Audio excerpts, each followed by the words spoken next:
খুব মর্মাহত কথাটা শুনে যে সোহেল ভাইয়ের মতো লোককে অবহতি দেওয়া এটা আমাদের পক্ষে বাউড়াবাসীর জন্যে খুব দুঃখকর বিষয়।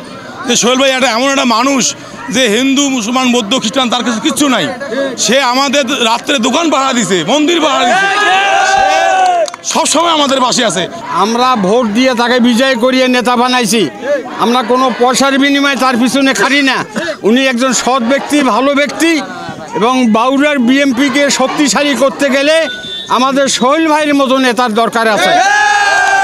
দালালের খাওয়া নাই এখানে। আমরা হাজার হাজার ছেলে মেয়ে পুরুষ আমরা আকুল আবেদন করতেছি মাননীয় দুলুমন্ত্রী ব্যারিস্টারকে যে আপনারা কোনো অবৈধ কোনো লোকের ষড়যন্ত্র নিয়ে আমাদের এই ভালো নেতাকে আপনারা বরখাস্ত করবেন না।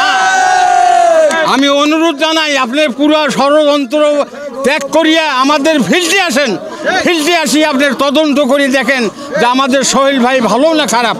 না জানি শুনি আমাদের সোহেল ভাইয়ের বিরুদ্ধে কোনো অভিযোগ আসলে আপনি তদন্ত ছাড়া কোনো পদক্ষেপ নেবেন না। আমি মাননীয় দুলুমন্ত্রী বা ব্যারিস্টারকে অনুরোধ করতেছি যে আপনারা ষড়যন্ত্র কোনো দিকে মাথা দিবেন না। আমাদের এরকম ভালো লোকের দরকার, এরকম সৎ লোকের দরকার।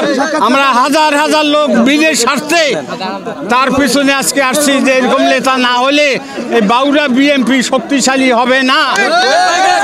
সোহেল ভাই সাবেক ছাত্র নেতা, জেল জরিমানা খাইয়া এখন বর্তমানে সুদিন আসছে। ওনাকে কিছু আওয়ামী লীগের দালাল এইরকম সুচক্রান্ত করিয়া ষড়যন্ত্র করিয়া ওনাকে এইরকম একটা কাগজ পাঠাইছে। ওনার এই কাগজ আমরা মানি না, অব্যাহত কাগজ আমরা মানি না। এই সঙ্গে আপনাদের একটা বার্তা দেই, আমাদের মহান নেতা অধ্যক্ষ আসাদুল হামিদ দুলু ভাই এই বিষয়টা অবশ্যই দেখবেন। আমাদের নমিনি হাসান রাজীব প্রধান উনি বিষয়টা নিয়ে অনেক শঙ্কিত।